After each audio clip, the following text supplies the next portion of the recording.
Ladies and gentlemen, coming to you live from the Lucky Dog studio in a hidden location somewhere in the upper Midwest of the United States of America, it's a brother making his own way but with all the wrong opinions. Welcome to the Morning Night Live with your host, the one and only Dawg Knight. Well,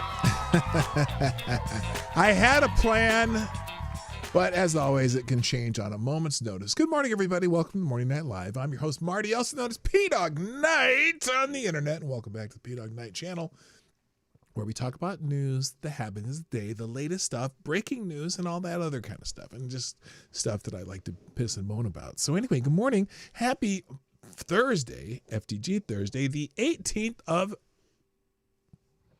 March. I could remember 2026. Yes. I was just thinking about something. So I was scrolling on one of those apps. I can't remember which one. And there's still some Canadians who are a little upset about the Winter Olympics hockey games. And not, some in good fun, but some others just kind of a little like salty. Let's just say they're salty a little bit. And in one of the threads, they're talking about, at least we have free healthcare and we have this and that, and blah, blah, blah. And I was like, free healthcare? You think your healthcare is free? I was like, well, it's not really. And if you can get it in some cases. Now, the only reason I was thinking about that is because, so I went to see my doctor.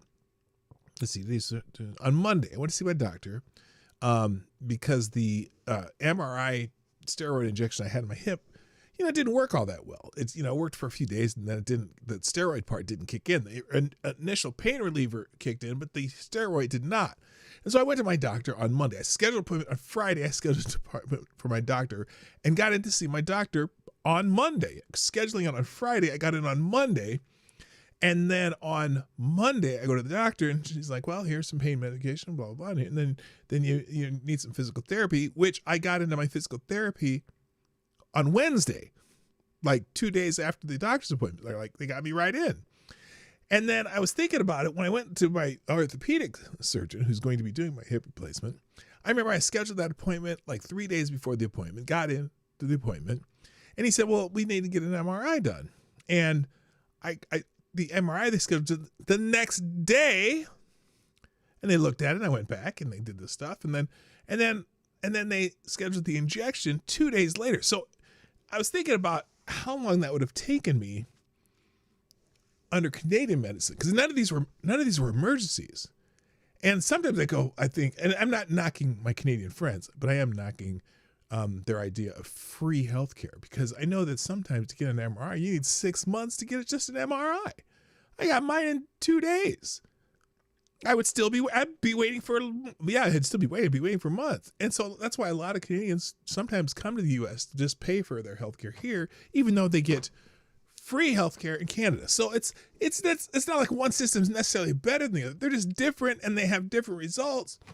And honestly, I'm gonna be 62 this month or next month in a few days. My birthday's coming up. Anyway, they just might have told me to kill myself. I don't know. Who knows? They got like 15, 25,000. How many of those new self-ending things they do a year in Canada? I'm like, you only have 40 million people. How are you telling people to just end themselves? Anyway, and they obviously pay a lot of taxes, and we pay a lot for health insurance. Although my health insurance comes through my employer, I don't even pay for the premiums other than union dues. And then by the way, $10 copay was all I had to pay because I have really great health insurance. Not everybody in the United States has health insurance. I understand that. It's not that cheap for everyone in the United States, but you can get health insurance even if you don't have the health, or you can get medical care even if you don't have health insurance in the United States. It's amazing. And how, so I was, I don't know what made me think about that. I heard someone complaining that, they needed an MRI and they couldn't get in for like 8 months to get an MRI. I'm like, I walked, and oh, by the way, the place where my orthopedic is on the second floor, that's where the appointment was. the MRI is on the first floor. It's in the same building. I mean, they're everywhere. Every hospital has an MRI machine. Most private practices have their own MRI machine. They're everywhere. And at one point, I know, now this may have changed, but I remember there was one point where there was like only 9 MRI machines in the entire country of Canada. And we have like 40 or 50 just in the Twin Cities alone. But I know that's changed. I'm sure that's changed by now. I don't know. I'm not that familiar with Canadian healthcare. Anyway, enough about my babbling. Let's say hi to everybody, get the show on the road because I got a lot to talk about. If you haven't shared the stream, click that little thing up at the top of the chat. It'll be there for a little bit, and you can say "Let's go." Reply to the my post on X. That would be great. First, the chat today. Wait, am I reading this right? Am I reading this right? Well, goodness gracious, it's Kara Soldier gets the bell. Congratulations, you were here first. Also, good morning, Advocates Diabli and Somnambul Nation, the most quick to always share the show on X. I greatly appreciate that always. Lewis is here. Mike Savage, Blarg. Blue-Eyed Screams here. Good morning. Let's see. I almost said this is Kyle again. It's JB. JB with the new Avi. It's going to throw me off for a while. JB, aka AJ Blizzard. Attack Packs in the house. What's up? Also, I'm scrolling. Lord Stanhope. Good morning. Liberty Vet. What up? Select a boy. Yeah, boy. And is that everybody? I'm getting some scrolling down. Anybody else in here? Huh? Yeah, slowly. If you're here, say hi. And if you're not, well, you didn't hear me ask you anyways. You're not going to say anything, which is appropriate, I guess. So, it says there's only 12 people here. So that's you know. Oh, Looney Lenny, what's up? Welcome back. Nice to have you here. Okay, so let's, so it's FTG Thursday, which if you can tell from the thumbnail that I might have an extra appendage on my hand sticking up because it's FTG Thursday, which stands for F that guy or F that gal or F that group. Okay, that's how you do it. Only 12 of us. Oh, 14 now? Okay, well, cool. That's because Looney Lenny showed up. Awesome. FTG Thicken plots. Yeah, there's a whole bunch of, it's funny because everything we talk about, there's sometimes always either a sub-story or backstory or an update, and unfortunately, feel that gash. No, are you sure you didn't cut your finger off? Ta-da! I have not cut any fingers off yet. You never know. Okay, so anyway, so a lot of these pictures on here are of stories that the plots have thickened somewhat in various manners. And so we're going to get into that. First, though, let me thank the people sharing the show who are always so generous to do that for me, including Somnambul Nation. Always does it first. And there we go. Somnambul Nation, there's yours, and I'm reposting it. And also you gave me a Let's Go, a weekly world news. Cthulhu agrees to help. USA makes pact with the beast to protect the Strait of Hormuz. That's funny. Is that an actual weekly world news headline? Because it could be, because weekly world news are kind of out there. Although that is how we find the aliens. Weekly world news helps us find the aliens. If you didn't learn that from Men in Black, well, now you know. Okay, so thank you for that. That's funny. Also, let's see. And then you also reposted mine. And then you also gave us one of these. Now, isn't that cute? This is the bonus Happy National Poultry Day, which I haven't talked about yet, but it is natural. It's today's National Poultry Day. Well, there you go. That's one hell of a depiction of Happy National Poultry Day.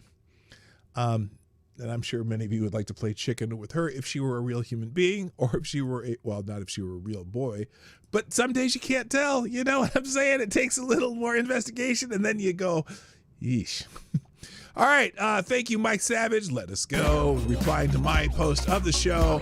And that's everybody. Thank you, everyone posting the show. And we have our first donor of the day. Yay. Thank you, JB. Dropping a 5 Canadians in there. Is that what they call them up there? Like the Canadian dollars? We'll call them Canadians.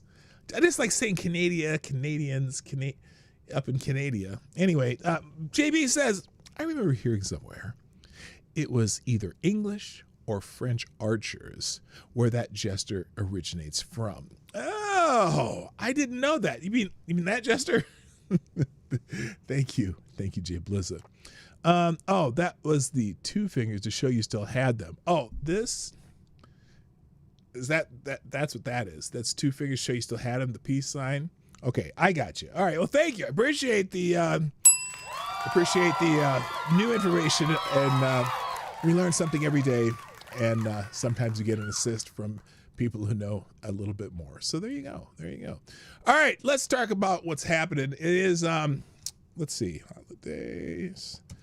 I almost forgot the holidays again. I know this gets boring, but look, the only holiday that's important today, in my mind, I know not everyone here's a sports fan, but it is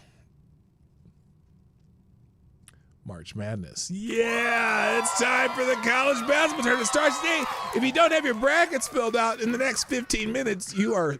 Oh, wait, did they start already? I was going to say you're screwed, but maybe not.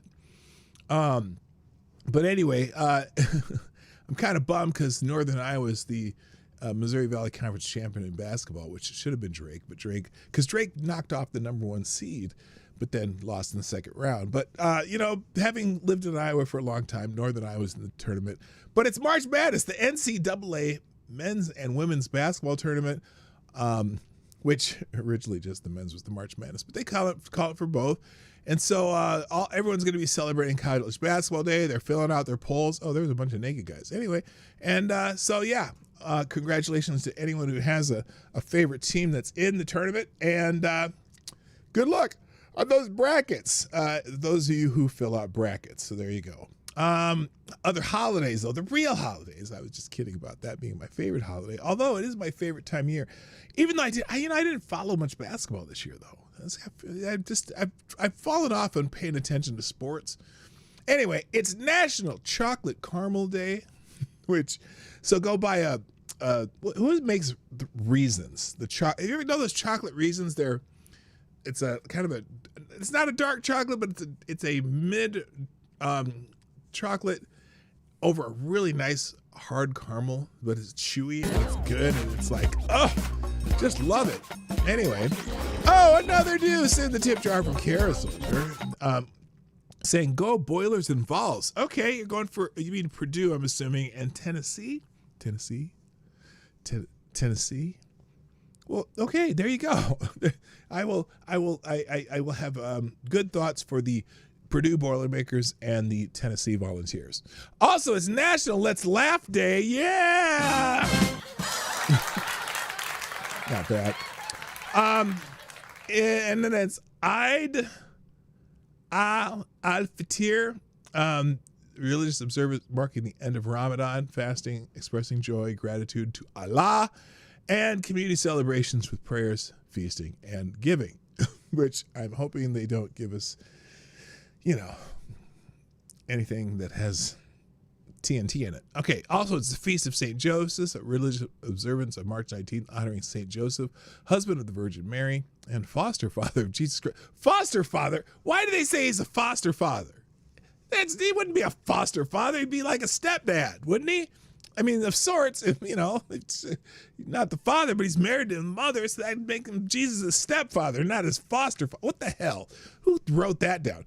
Also, it's National Poultry Day, as we already said. Yes, we're excited about chickens, ducks, geese, and turkeys, as in poultry being eaten. I suppose pheasant count, and quail, Cornish game hens. Go have yourself a bird today. Also, Absolute Incredible Kid Day. I think all kids are incredible. Hello, Damon Root. What's up? Or Darren. When I say Damon Root, I read that double R as an M. I don't know why. I know it's Darren Root. Holy shit, I'm stupid. Okay, and then Old Guy Gamers in the house too. International Read to Me Day. Man, you know what? I tell you what.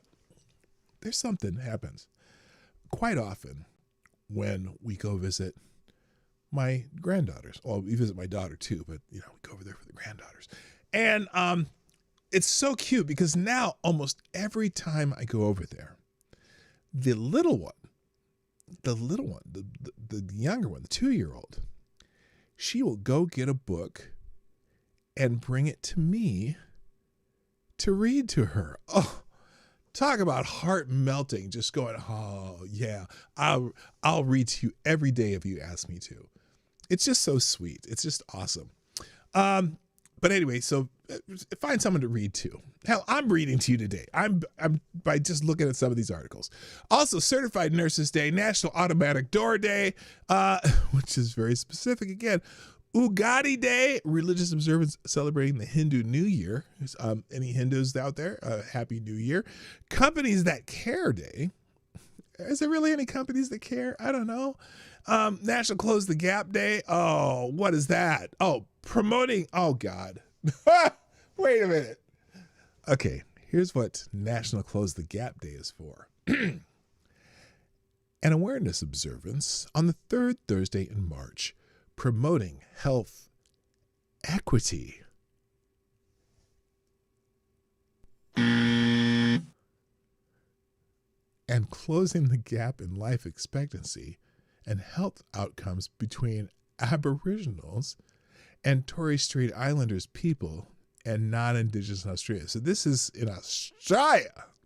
In Australia, it's Close the Gap Day. Now, look, I don't know how there's no such thing as health equity.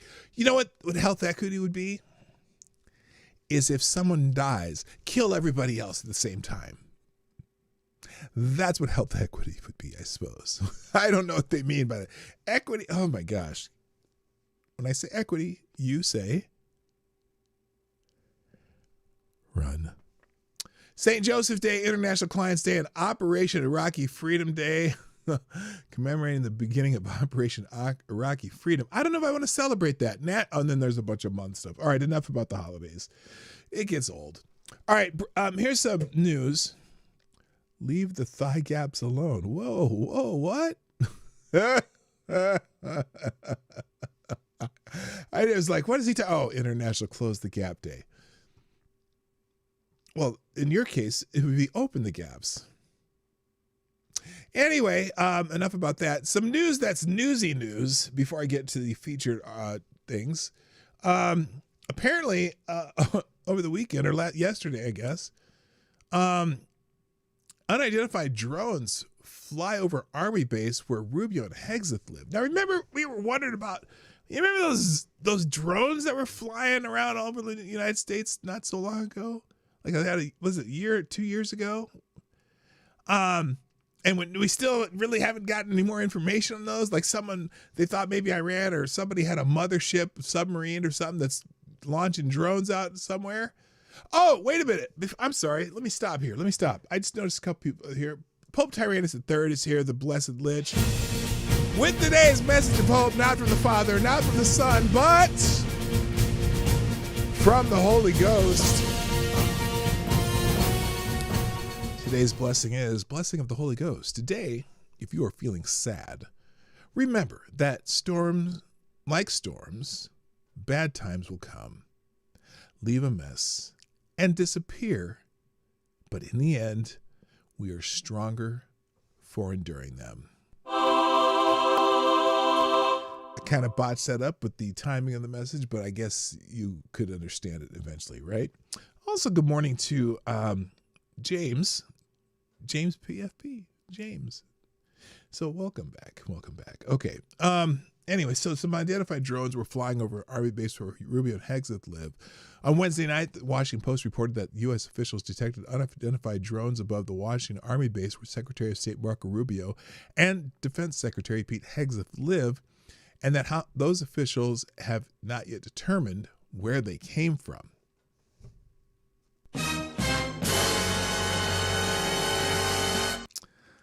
The Washington Post cites 3 other sources familiar with the situation, which is their favorite source of all news all the time. U.S. officials detected unidentified drones above the Washington Army base, blah, blah, blah. Breaking U.S. Okay, it's the same message there. Like 3 different tweets of the same message. Are these wait a minute. Are these the 3 sources familiar with the situation? Newswire, Breaking 911, and Polymarket? Anyway, one of the sources, who the newspaper says is a senior administration official who spoke on the condition of anonymity, said that the military is currently monitoring threats more closely due to the heightened alert level as the United States and Israel strike Iran. In this case, multiple drones were spotted over Fort Leslie J. McNair on a single night in the last 10 days. And this led to increased security and a White House meeting to determine how to respond. And I don't know, this is interesting because they have a citation here, but with no link. The drone sightings in Washington come as the U.S. issued global security alert for overseas diplomatic posts and locked down several domestic bases because of threats. This week, Joint Base McGuire Dix Lakehurst in New Jersey and MacDill Air Force Base in Florida raised their force protection level to Charlie, a designation that means the commander has intelligence indicating an attack or danger is possible. The only higher alert level, Delta, is for when an attack has occurred or is anticipated. Officials are now debating whether to relocate Secretaries Hegseth and Rubio, who are still living at Fort McNair. Back in the fall, several news outlets reported both men had moved to military bases, along with Donald Trump's Homeland Security Advisor, Stephen Miller. Former Homeland Security Secretary Kristi Noem also had to move to a military base, according to The Atlantic. Other members of the administration have as well. So the story is developing. We'll have probably more on X today if you pay attention, or because there's a lot of the breaking news you get on X. I mean, you get news on X sometimes full 48 hours before you hear it anywhere else. Anyway, good morning, Woo, my dear friend from high school. What do you do when you get sick of politics and this BS? Do tell. What do I do? I was going to say drink heavily, but I never drink heavily anymore. That was like, 30 years ago, might have drank heavily, but I don't do that anymore. We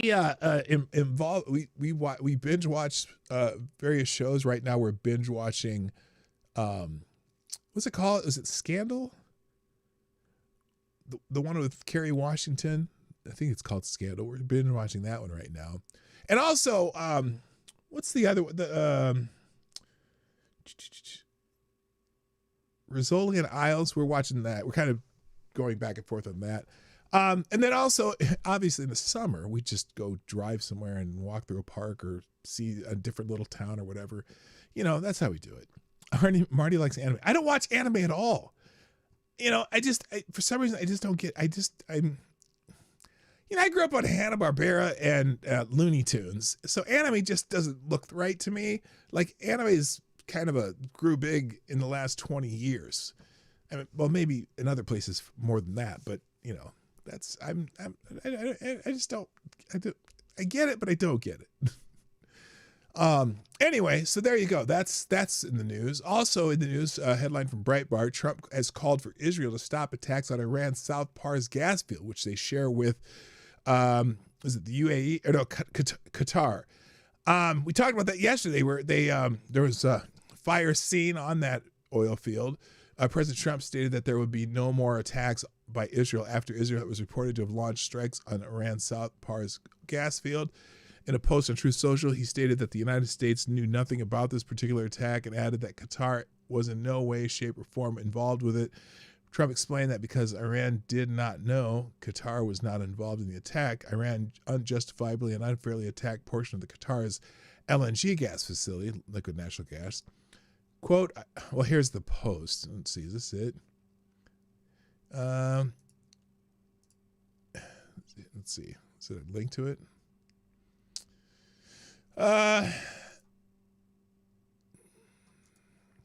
Israel, out of anger for what has taken place in the Middle East, has violently lashed out at a major facility known as South Pars gas field in Iran. A relatively small section of the whole has been hit. I don't know what. The United States knew nothing about this particular attack, and the country of Qatar was in no way or shape and form involved with it, nor did it have any idea that it was going to happen. Unfortunately, Iran did not know this or any of the pertinent facts pertaining to the South Pars attack and just unjustifiably and unfairly attacked a portion of Qatar's LNG gas facility.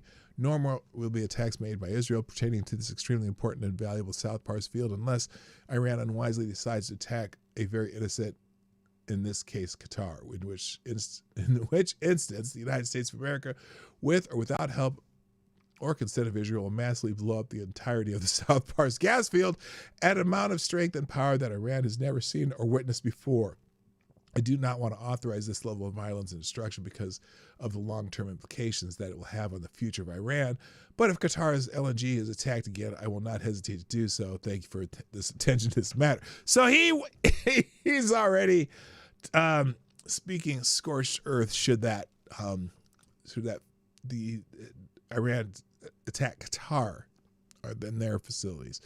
Interesting way to put that. You know, he's he has a way with words that's very interesting. But you know, I think he's trying to speak in the language of those who only understand power and force and violence and whatever. So maybe that's, you know, I every time I see him say something like that, I'm like, yeah, he's speaking their language because he understands it. Instead of they don't necessarily understand nuance and not asking nicely. So maybe that's what he's doing. Good morning, Jay. I'm sorry. TC's in the house. Moist Tree Rat. Nice to have you here. All right. Other headlines include this one. The Fed Open Market Committee got together. Was it yesterday or this morning? Anyway, they left short-term interest rates unchanged, which is as expected. The decision to hold the benchmark Fed funds rate steady in a range between 3.5% and 3.75% was approved on an 11-1 vote. Fed Governor Stephen Moran, appointed to fill in an unexpected vacancy last year, dissented. The Fed is grappling with an unusual level of economic uncertainty. The Iran war has set oil prices shooting upward, recently surpassing $105 a barrel, creating both worries about inflation and an economic slowdown. Supreme Court recently overturned the Trump administration's Liberation Day tariffs, which the Fed had viewed as likely to push inflation higher, but the Trump administration responded with new and slightly lower tariff regime. Last week, the Department of Commerce said the Personal Consumption Expenditure Price Index, CPI, the Fed's preferred gauge of inflation, had risen to 2.8% in January from a year ago, still uncomfortably above the Fed's 2% target. The core reading, which excludes volatile food and energy prices, rose 3.1%. Earlier on Wednesday, the Labor Department said another inflation gauge, the Producer Price Index, jumped 0.7% in February and is up 3.4% from a year earlier. So we went through all that yesterday, and everyone was predicting that the Fed would leave the Fed rate unchanged, which has come to pass. And then one other headline I want to get to before we get the trending topics. Trump has waived the Jones Act for 60 days to help keep gas prices at least somewhat in check. He has waived the Jones Act for 60 days. The action will allow vital resources like oil, natural gas, fertilizer, and coal to flow freely to U.S. ports for 60 days. And the administration remains committed to continuing to strengthen our critical supply chains, according to Caroline Leavitt, the press secretary. Now, it's interesting because if you don't know what the Jones Act, this will explain it. The 1920s Jones Act, according to, who wrote this? Is this Jacobson who wrote this? No, Mary Chastain. Shouldn't exist anymore anyway. The act only allows U.S. flagged and built ships to transport cargo between U.S. ports. The ships must be mostly owned and crewed by Americans. Not a shock that President Woodrow Wilson, who this writer can't stand, signed the Jones Act into law. He wanted to encourage U.S. shipbuilding after World War I. Yeah, well, it hinders competition, leading to higher costs for goods and higher operational costs.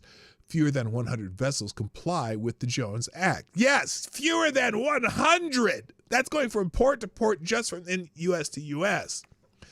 One White House official told Bloomberg that waiver includes the following: coal, crude oil, refined petroleum products, natural gas liquids, fertilizer, anything using refined petroleum products as primary feedstock, and other energy derivatives. Well, prices continue to fluctuate, causing gas prices to react the same. Yeah, so now, this is the first time, by the way, since this presidency began that I've had to pay more than $3 a gallon for gas. It was just this morning I filled up. It was like $3.28 or something like that at Sam's Club, which is still pretty low compared to other places in the country, but it's higher. That's the highest it's been since Inauguration Day. Although I think, wait a minute, it might have been just over $3 a gallon there when it was on Inauguration Day, but like a month later it came down, and I've been paid basically the whole summer. We didn't get that summer gas price bump, and which was, which because they go from winter blend to normal blend.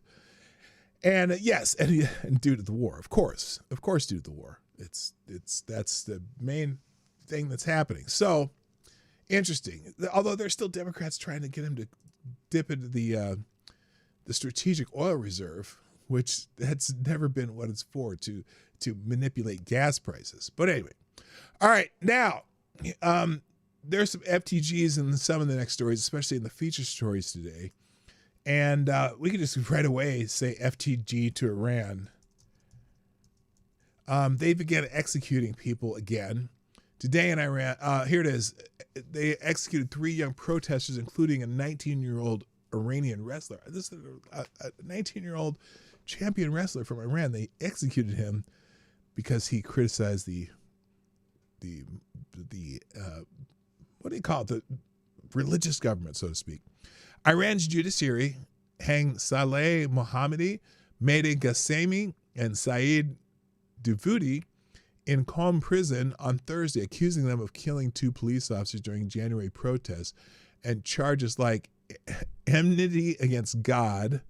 Mohammed's death sentence had sparked international outcry over alleged torture-extracted confessions, with activists calling him a protester caught in what they termed to be a national revolution. The execution occurred amid Iran's record 20-day internet blackout, raising fears of hidden hangings, and the nation nears Nowruz amid unrest and military tensions. I don't know what Nowruz is. Anyway, so they they executed this this Iranian wrestler. Was he an Olympian? Maybe not, but he's one of the better ones in the world. It's not about sports, though. It's about human dignity. So FTG Iran. Also a feature story on X today. Kathy Hochul. Kathy Hochul, the governor of Nowruz. Okay, thank you.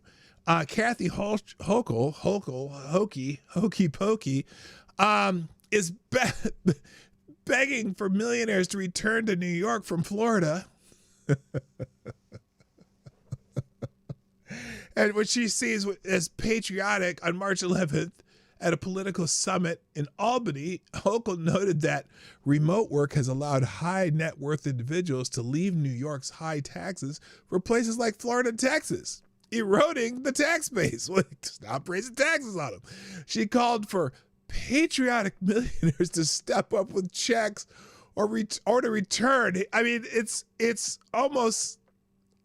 just funny. Wait, hang on a second. Let me back this up. I'm gonna back that thing up so you can watch this whole little clip here, begging the millionaires to come back. Please come, baby, come back. Doo-doo-doo-doo. Any type of fool would see. And being conscious of the facts that I need people who are high net worth to support the generous social programs that we want to have in our state.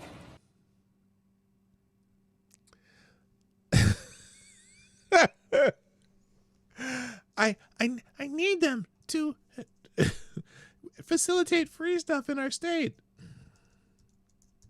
She's hilarious. Oh my God. Anyway, let's hear the rest of it. Right. Now, there are some patriotic millionaires who stepped up. Oh, it's patriotic to give. Cut me the checks. I mean, just if you want to be supportive, but maybe the first step should be go down to Palm Beach and see who you can bring back home, because our tax base has been eroded. Wait. So wait. For us to go down to Palm Beach and see who we can bring back home. How? Are you going to go down there with your National Guard and drag them back by their toenails? What? Philosophically, don't have a problem. It is like I have to look at the fact that we are in competition with other states. Oh, I think you said the wrong word there. And you didn't mean in competition with other states. I think you're incompetent. That would have made more sense. Who have less of a tax burden on their corporations and their individuals. And I would say remote work changed everything. Wait a minute. You mean they would base their business where they would get to pay less taxes? Oh, I'm shocked. I don't even know what to say. There were people who could only work in an office in Manhattan or work in New York State, and they were captives to our state. They were going to stay. Captives. Interesting she would use the word captives. They were captives, forced to work in New York State so they could fund all your programs that you come up with. We saw that that's not the case. I mean, Wall Street businesses looking at Texas, they're not going there because they have a nicer governor. I know that for sure.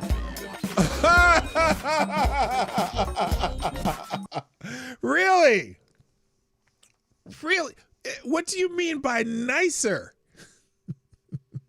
Thank you, JB. Dropping a deuce in the tip jar. I will clean that up later. How about 1,000 more homeless from California? Yeah, give them that. Oh my God, she's just, this is funny. But they're going there because of the tax rate. We have to be smart about this. But we can fund what we want to fund with what we already are taking in. Well, clearly, that was an issue. Otherwise, you wouldn't have brought this up. That's amazing. Now, I'm gonna guess that she's just getting destroyed on X, the app formerly known as Twitter. Let's see. David Patrick Bet. I thought no one was leaving New York. Things are bad when your governor is begging New Yorkers to go to Palm Beach and bring the wealthy back. You wouldn't have to beg if you had better policies. By the way, the mass exodus hasn't started yet. But just, between her and Mamdani, there's gonna be like a wave. They're gonna find a way to tax people who don't live in their state. They're going to try it at least. And the people are going to go, that's what they're going to do. New York Kathy Holcho, 2022 to Republicans. In 2022, here's what she was saying in 2022 about this. And we're here to say. Hang on. And we're here to say that the era of Trump and Zeldin and Molinaro, just jump on a bus and head down to Florida where you belong, okay? Get out of town. Get out of town. Because you don't represent our values. You are not New Yorkers.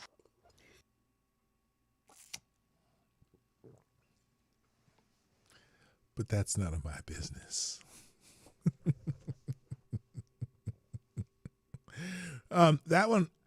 That one was up as loud as it goes, I think. And we're here to say that the era of Trump and Zeldin and Molinaro, just jump on a bus and head down to Florida where you belong. Well, okay? Get out of town. That's been happening. Because you don't represent our values. You are not New Yorkers. Because our tax base has been eroded.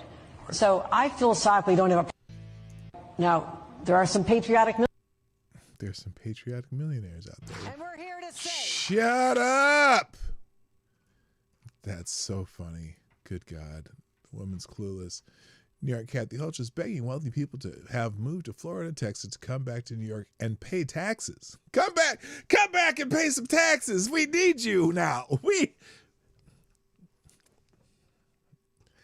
You all have left New York for Florida and Texas. We need you now. FTG Kathy Hochul. All right, moving on. This is funny. I was wondering why I saw something about this earlier. So California was building this what they call a wildlife bridge. They're building a bridge over a freeway so that they could so that the cougars and squirrels and other animals could get from one side of the road to the other, a special wildlife bridge. Well, apparently it's the cost of it is so far has been $114 million, and they can't seem to finish it. I don't know why. The Wallace-Annenberg Wildlife Crossing spans U.S. Highway 101 near Los Angeles to reconnect habitats fragmented by heavy traffic, where at least 32 mountain lions have died in car strikes since 2002. Now, the funny thing about this too is how would they make animals use the bridge if they just don't like, if they haven't been across it? But anyway, so the cost, it was originally supposed to be $92 million. And now it's to $114 million due to inflation, labor shortages, utility work, and heavy rains, with completion now set for the fall of 2026.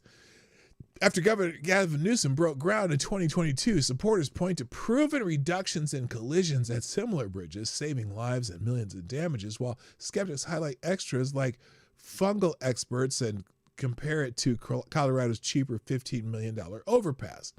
So, so they built one in Colorado for $15 million, and now it's going to cost about $114 million.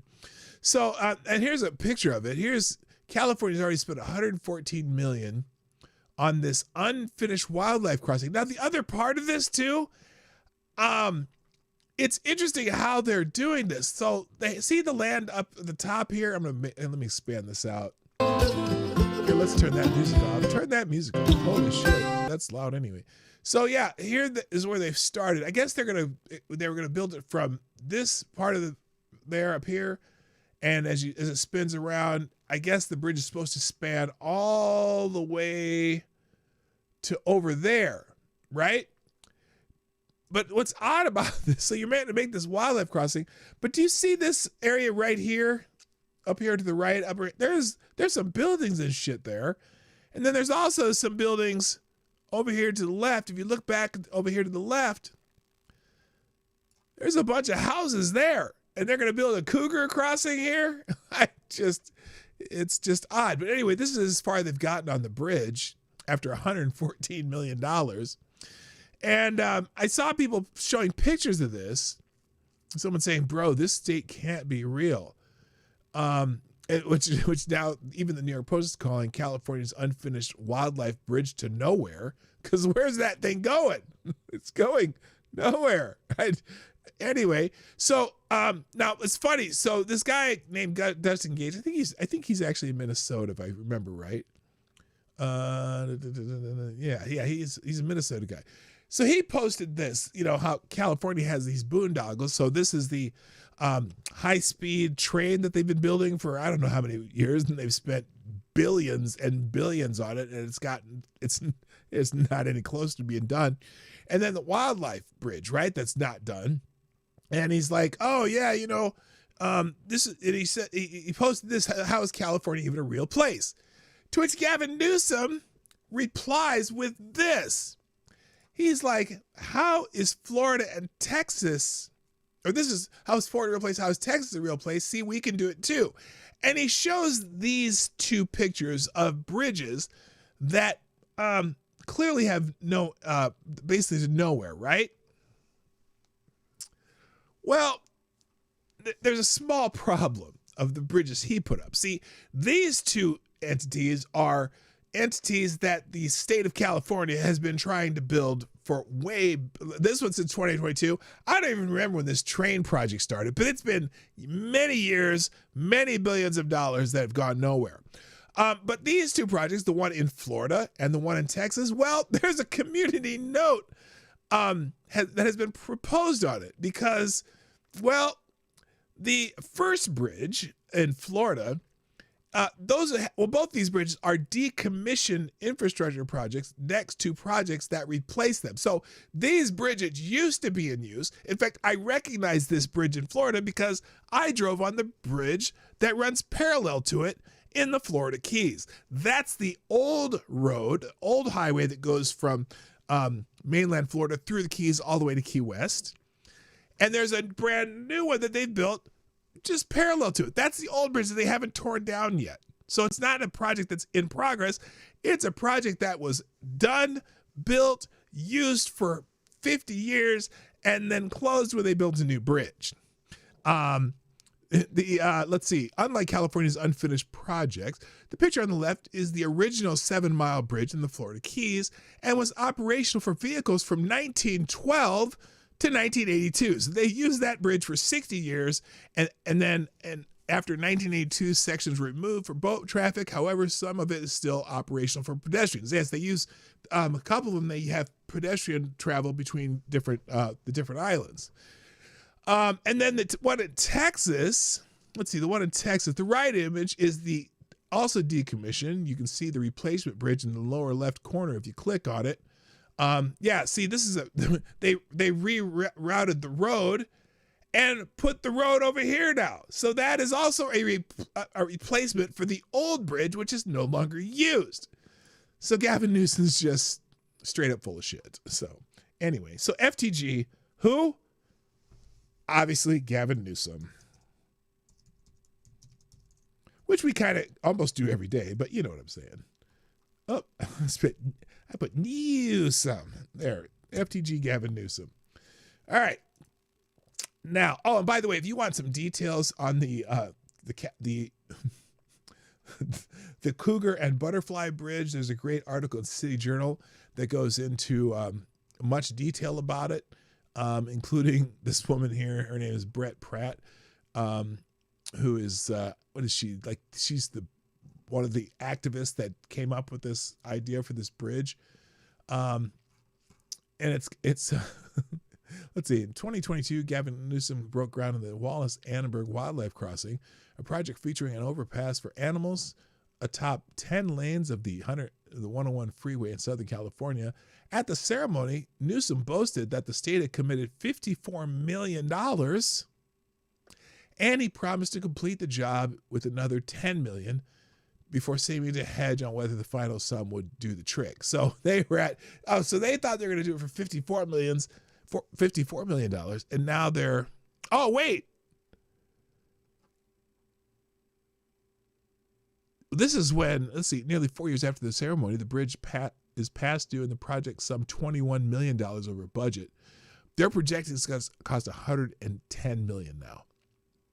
The original $54 million bridge will now be $110 million. So again, you can read that on your own. It's a very in-depth article. Let's talk about the some of the other featured topics. Let's see, what time is it? I'm doing okay. Joe Kent, we talked briefly about him yesterday. Apparently, Joe Kent has left his position in the U.S. government because he was at odds with Trump on this war issue, and now we're finding out that Joe Kent was under investigation by the FBI.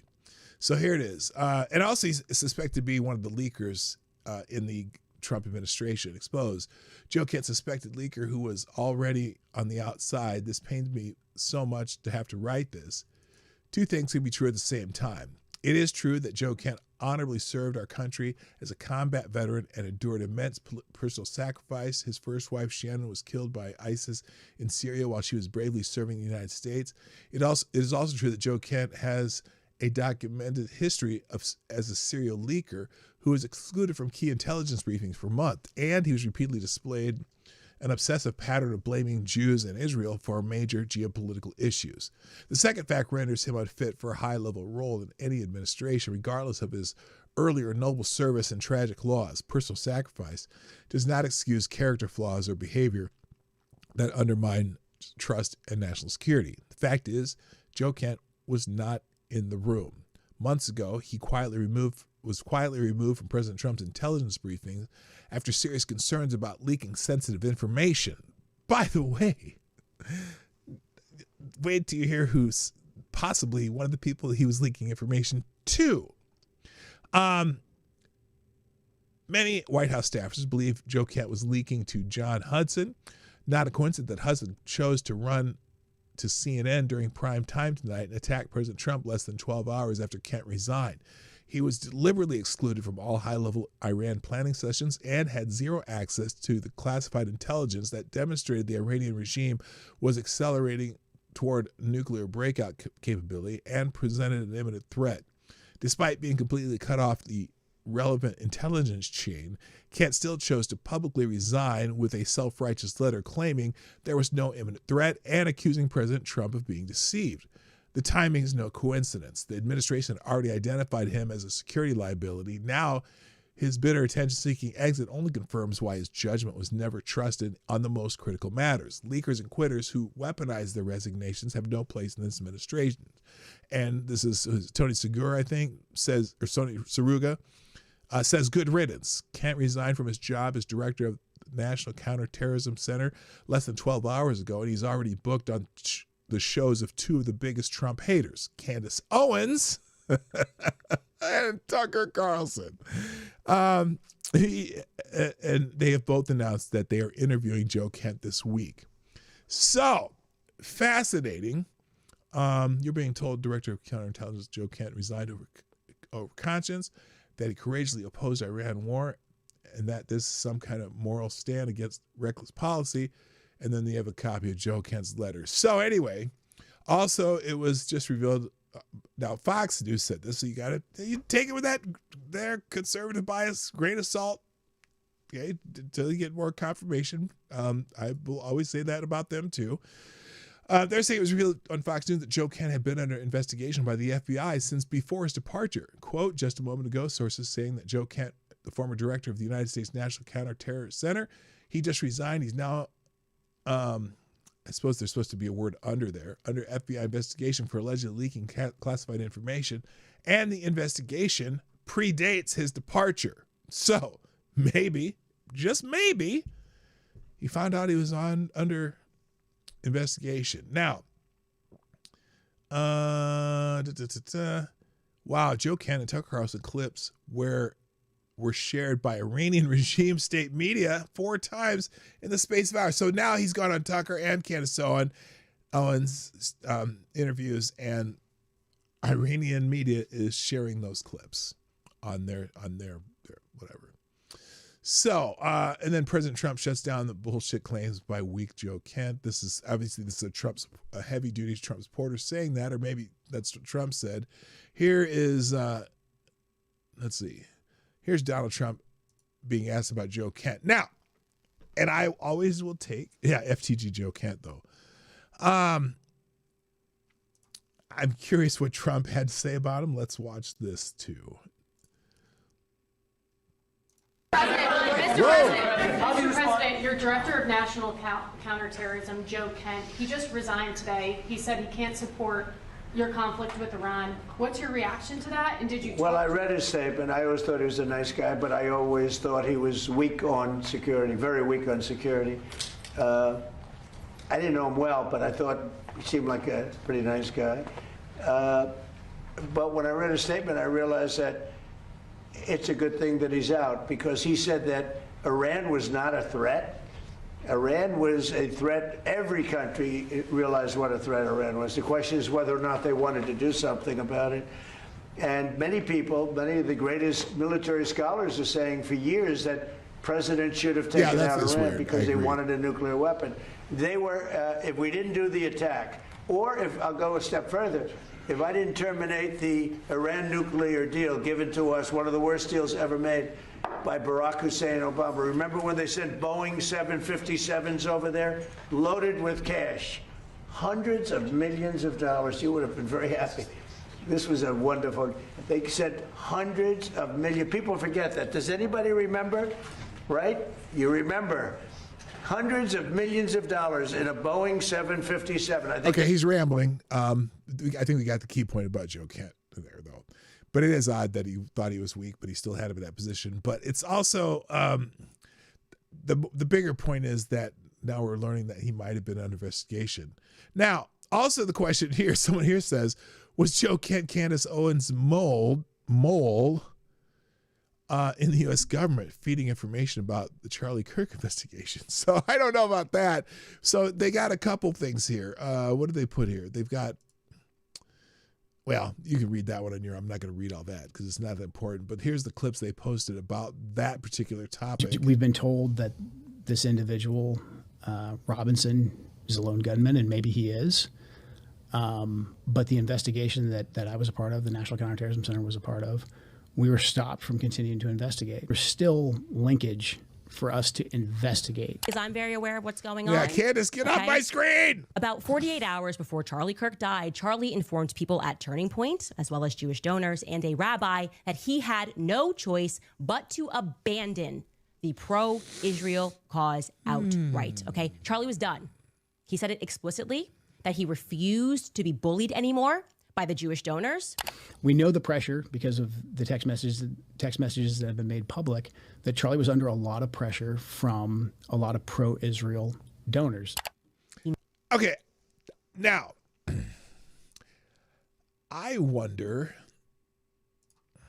if Kent was her source, or seeing that this is from October 2025, Candace is October 25, Kent is March 2025, if he's been listening to Candace, because Candace's source seems to be Candace, of all people. That's what I'm saying. Maybe it was the other way around. So interesting. And Chris Cuomo says, Joe Kent's narrative that Israel forced President Trump into war with Iran collapses for what he claims is the most obvious reason. If it were true, he'd be saying it right now. Oh, interesting. Let's listen to Cuomo on this. Cuomo's, he's more likely to do straight news than he was at CNN, but he still shows his left-wing bona fides, but he seems to be more reporting and factual than he has ever been. But I'll tell you one thing. I believe that we know this president well enough. If it were true, he'd be saying it right now. He'd be saying, I shouldn't have listened to Bibi. Boy, did he have this wrong. He is not slow to throw people under the bus if they lead him into a bad position. I can't get anyone around him other than the guy Joe Kent, who just resigned, who gives that a shred of credibility that this president did anything in Iran that he didn't want to do. But I'll tell you one thing. That's a good point from Chris Cuomo.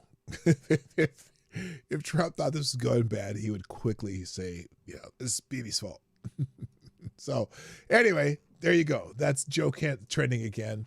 I'll just go quickly through a few more here. By the way, also, again, Daily Wire is also reporting that Joe Kent was under an FBI probe for leaking classified information. So, and this investigation began before Joe Kent resigned. So if you want to get more detail on that, Daily Wire article about it. Also, Rand Paul is trending because he was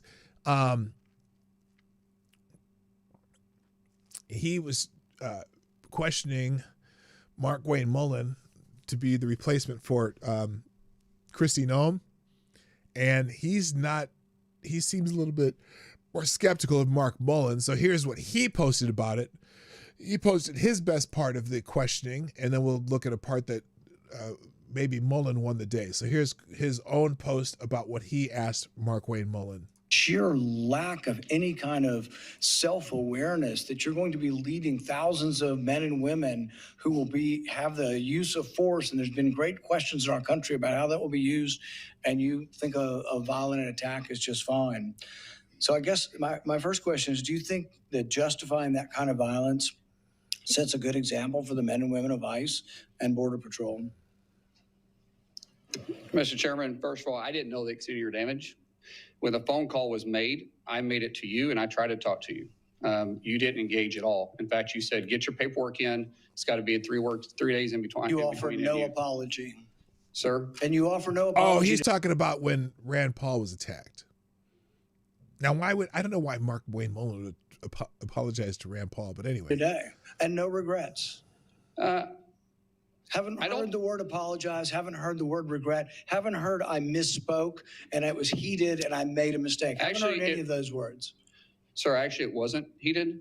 and I'm not apologizing for pointing out your character. Good. So you're jolly well fine, and you want the American public So and the people Rand up Paul here to has vote, a that personal may or beef may with not Mark vote for you, to know that you supported the felonious, violent attack on me from behind. I did not say I supported it.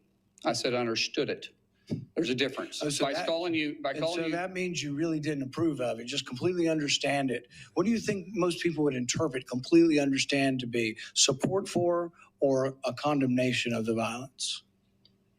Sir, as I said, we can have our differences. It's not going to keep me from doing my job as Secretary of Homeland Security. I'm going to secure Kentucky and take care of Kentucky as much as I am Oklahoma. If this were a one-off, it would be one. So that he has a little personal beef with Mark Wayne Mullen. Now, Trump's U.S. Secretary some rules still apply to this body. For instance, dealing with 2 consenting adults is still there.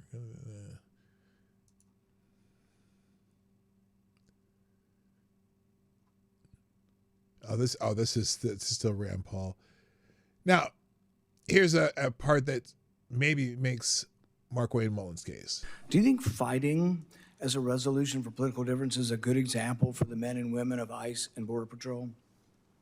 As you can notice over my shoulder here is my good friend Sean O'Brien. Both of us have had conversations. Both of us have shaken hands. And both of us agreed we could have done things different.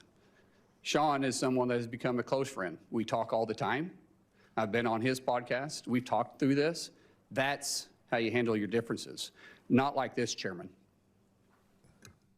I'm glad you guys are friends now and that you've reconciled. But really, it doesn't get to the real point whether or not you think violence is the way we settle things. In the days after the fight, you said, and I quote, "Sometimes people just need to be punched in the face." Is that still your opinion that political disputes can sometimes and often only be resolved by violence? Well, no, I don't always agree with that. I don't believe in political violence. I've made that very clear. But sometimes people do need, theoretically speaking, sir, I get it. It's about character assassination for you. That's the way this game is played. I understand it. And you are making this about you, which is fine, but that doesn't keep me as Secretary of Homeland Security. Character assassination when you were the one lauding the assault. Who do you think started that character assassination? I'm just repeating what you have done in character assassination. I'm repeating your support for the assault. So that's somehow something I started? No, sir. What I'm saying is you're adding a lot to it. Yeah. So obviously, Rand Paul has a beef with Mark Wayne Mullen. Interesting. I haven't seen any of that testimony, so that's the first I've seen it. All right, I got a bunch of other tabs open, but I don't have time for. So let me tell you what some of the trending topics were. Quick one-liner. Cesar Chavez is trending because, first of all, in 2012, Obama declared Cesar Chavez a Cesar Chavez National Monument. Then awarded the Presidential Medal of Freedom to Dolores Huerta, his co-founder, who now says Chavez committed sexual violence of the R type on her twice and then kept it a secret for 60 years. And that apparently both rapes resulted in pregnancy, I said the word, which were raised by other families. So now they're throwing Cesar Chavez, former hero, under the bus. And look, if it happened, then fuck Cesar Chavez too. But part of it is that Cesar Chavez was also very anti-illegal immigration, but FTG to him anyway. I'm just saying. There's good and bad about him. Cesar Chavez, he was the one who was originally organizing California farm workers who were immigrants. So he's look, does it surprise me that he was a shitty person? No, not really. John Ziegler, I abhor the elevation of Cesar Chavez's status of hero, but the instant destruction of a guy who's been dead 33 years due to allegations of sexual abuse that we know is hilarious regarding how liberals react to this stuff. So they're throwing their hero is being thrown under the bus. Also, Afro Man is trending. If you haven't been following the Afro Man trial, where he had video footage of police going after him. He has been found not guilty in that trial. You're gonna have to look. You're just gonna have to read about it. It's a little too involved for me to get too explanatory about it now. NATO's trending. Apparently, Macron, here, you can just say FTG Macron, has announced that France will never participate in operations to reopen the Strait of Hormuz. Not yet. Not we need more information, but never. Apparently he's not happy with Trump, but I'm just saying, and several European nations are saying they will not help secure the Strait of Hormuz, where 1/5 of the world's oil passes through. So that's interesting. I wonder what the consequences of that will be. And also Venezuela is trending. There is UN Watch. There's actually something called what the UN called Group of Friends in Defense of the UN Charter. Members include China, Iran, and Venezuela. Venezuela just spoke for the group to praise North Korea for ensuring the full enjoyment of human rights of its people. Okay. Meanwhile, while President Trump is dealing with Venezuela, Iran, and Cuba, drunk Kamala is hanging out with drag queen Kamala impersonators. Oh, this should be good. Let's see this. Oh, good God. Here's Kamala Harris. Let me be very clear. It's nice to finally meet me. Oh my God. Hi. I need you to know, right? This is all for you. This is because of the love. Let's just stop it and leave it there. There's a bunch of articles open if you want to check out the links today. I am done. Anyway, guys, thanks for joining me today on the Morning Night Live. I'm going to leave one.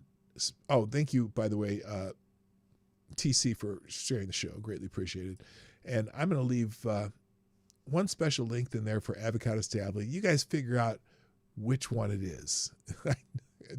I'm saying I'm leaving one special link for Avocado Stably in the links today. You guys can figure out which one I'm talking about. On that note, I hope you all have a wonderful day, and we'll see you tomorrow on. Tomorrow's Friday. It's Friday Q&A day. Make sure you get your questions ready for Friday, and that's going to be it. Let me see here. Just waiting for this thing to pop over. There we go. And now 17 clicks, so I can send you the links today. There we go. Share his webpage for 1 year. You get a chance for 1 year to see this. And copy paste. All right, here. There are the links. You still want to know what happened to all the other mods. Oh, Fili Bastardo. What's up? I don't know. Some have been doing other stuff, so I don't know. Anyway, I gotta go. Thank you. My name's Dawg Knight. I'm out of here. Bye-bye.